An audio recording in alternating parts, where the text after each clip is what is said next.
Kalau seorang berniat puasa tapi belum sempat mandi wajib sebelum subuh, adakah sah puasanya? Dengar baik-baik. Orang yang hadas janabah tidak merosakkan puasa. Yang merosakkan puasa hadas haid dan nifas.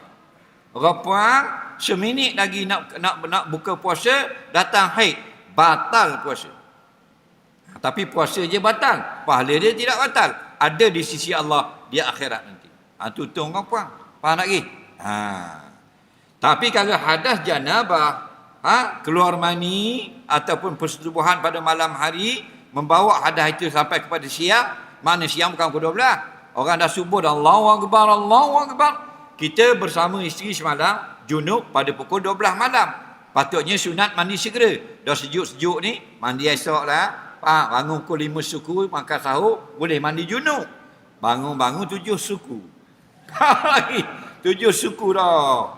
Cerah dah. Kita dah hadas besar. Sah puasa. Faham lagi? Kerana junub tu berlaku semalam. Bahkan kalau junub berlaku siang hari, sah juga puasa. Tok siap balik lohor, mayang lohor, tidur tunggu asar. Mimpi. Habislah kai pelekat air mani. Faham lagi? Tak batal puasa tok siap. Faham lagi? Kerana apa? Kerana hadas keluar mani tadi tidak membatalkan puasa selagi tidak disengajakan. Okey?